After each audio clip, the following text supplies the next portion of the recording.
Hello, students. Today we will take the next part of our civics chapter first, recent phase.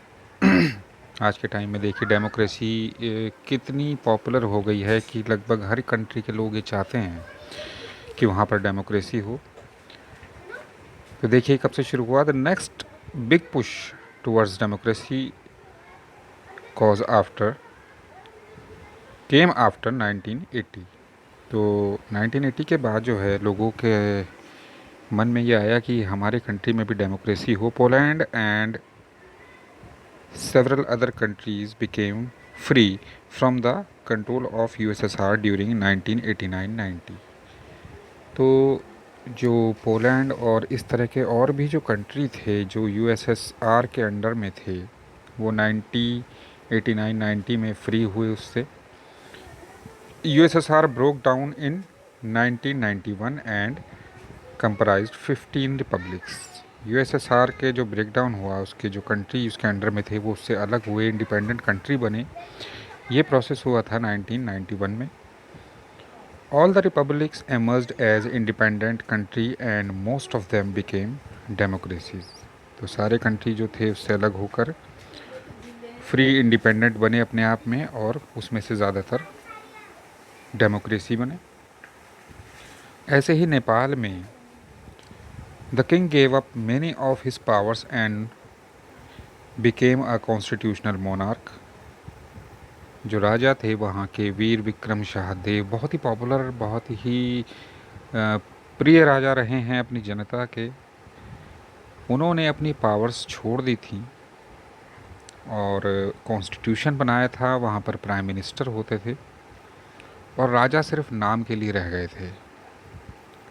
लेकिन उनकी death के बाद, death भी क्या एक्चुअली पूरे शाही परिवार का मर्डर कर दिया गया था।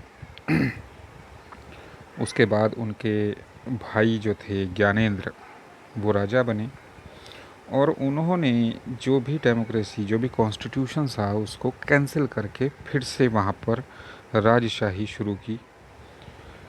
इन 2005 the new king dismissed the elections and took back people's political freedom.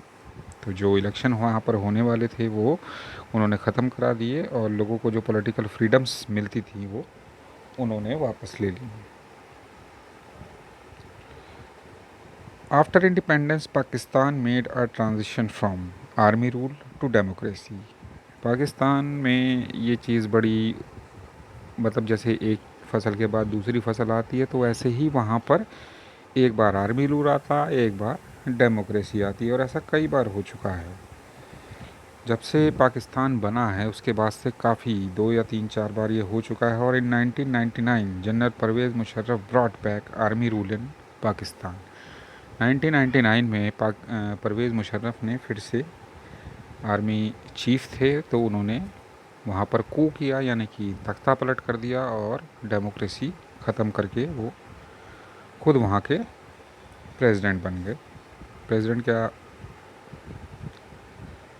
उनके हाथ में सब कुछ आ गया। ऐसे ही म्यांमार रहा है, जो पुराना नाम बर्मा है इसका। gained freedom in 1948 and became democracy, but in 1962 it ended with a military coup। 1948 में इंडिपेंडेंट हुआ, डेमोक्रेसी बनी, लेकिन 1962 में मिलिट्री ने वहाँ पर डेमोक्रेसी को ख़त्म कर दिया, खुद अपने हाथ में कंट्रोल लिया। और लगभग 30 इयर्स 1990 में इलेक्शन जो थे वहाँ पर हुए थे और वहाँ एक लीडर वहाँ उभर के आई थी, ऑन्ग सैन सू की from the national league of democracy won the election.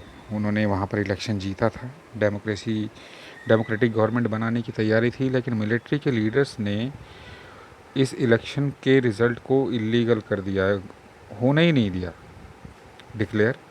और जो भी जीते हुए लीडर्स थे, इसमें सूशी भी थी, उन सब को अपने घर में ही बंद कर दिया। लेकिन फिर भी उनका कैंपेन चलता रहा डेमोक्रेसी के लिए, उनकी स्ट्रगल कई साल तक चली। Her struggle has won international recognition and also been awarded the Nobel prize. उनकी इस स्ट्रगल को इंटरनेशनल रूप में पहचान मिली और उनको नोबेल प्राइज़ भी दिया गया था। इसके बाद आते हैं कि जब हर कंट्री में गवर्नमेंट होती है तो इन गवर्नमेंट्स को कौन कंट्रोल कर सकता है। इसके लिए सभी जितने ज़्यादा से ज़्यादा कंट्रीज़ हैं जो चाहते हैं कि पीस हारमनी बनी रहे, डेमोक्रेसी बनी रहे, तो उन्होंने एक ऑर्गेनाइजेशन बनाई थी इंटरनेशनल लेवल पे। उसका नाम है यूनाइटेड नेशंस। तो इसके बारे में देखते हैं कौन कौन सी इंटरनेशनल ऑर्गेनाइजेशन हैं जो कंट्रीज़ की गवर्नमेंट को हैंडल करती हैं किस किस तरह से। So the United Nation is a global association of nations of the world to help cooperation इन।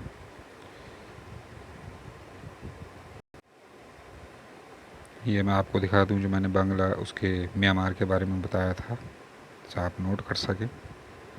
इसके बाद आते हैं इंटरनेशनल ऑर्गेनाइजेशंस। यूनाइटेड नेशन की बात मैं बता रहा था आपको।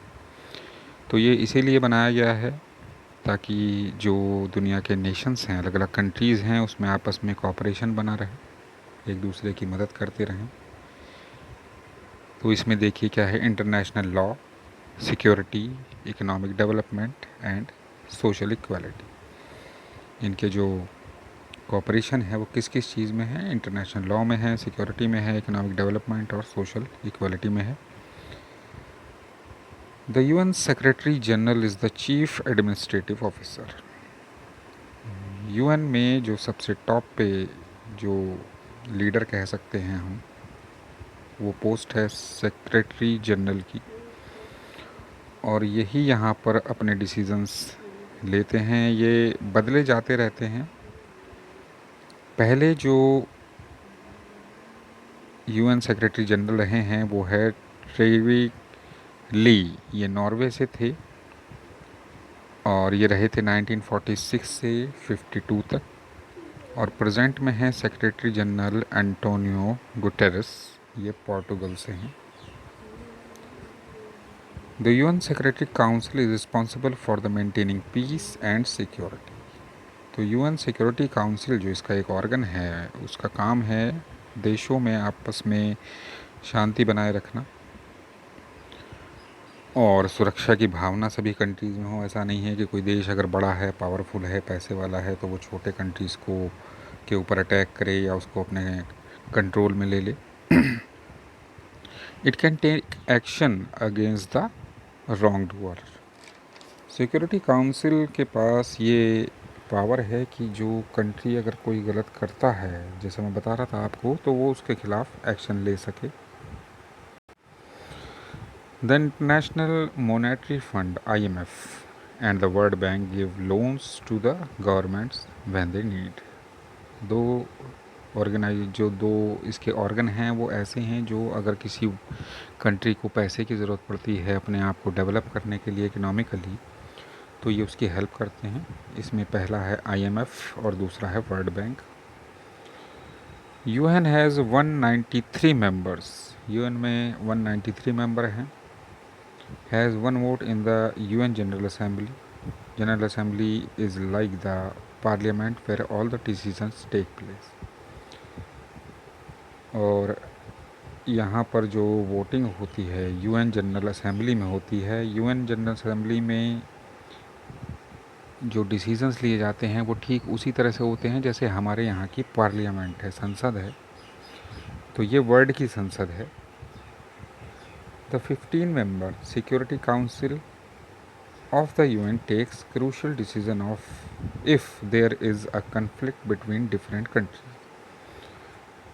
तो पॉलिसीज़ वगैरह बनाने के लिए जनरल असेंबली है, और अगर किसी देशों में आपस में कोई लड़ाई होती है, वॉर छिड़ती है, तो उसको हैंडल करने के लिए सिक्योरिटी काउंसिल होती है। इसमें 15 मेंबर्स होते हैं और काउंसिल में 5 परमानेंट मेंबर हैं। ये परमानेंट मेंबर इसलिए हैं क्योंकि यूएन में सबसे ज़्यादा जो पार्टिसिपेशन है, सबसे ज़्यादा जो कंट्रीब्यूशन है पैसे का, वो यही लोग करते हैं।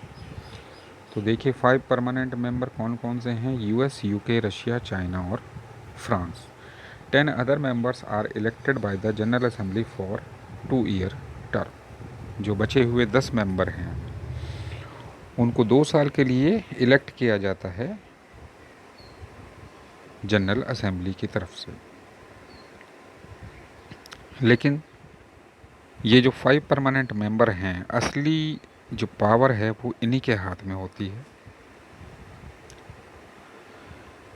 दे, इसमें भी स्पेशली जो यूएस है, contribute most of the money, सबसे ज़्यादा पैसा यही लोग लगाते हैं। तो each permanent member has veto power. Veto power आपको शायद पता हो या ना हो, मैं बता देता हूँ। वीटो कहते हैं रोकने के लिए।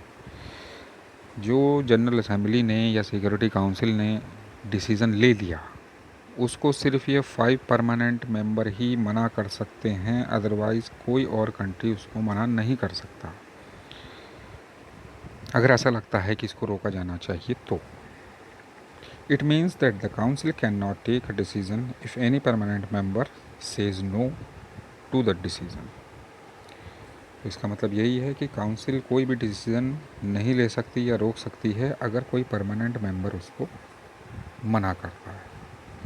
तो आज के लिए इतना ही है। अगले पार्ट में इसके जो अदर ऑर्गन हैं उसके बारे में बात करेंगे। Thank you, have a nice day.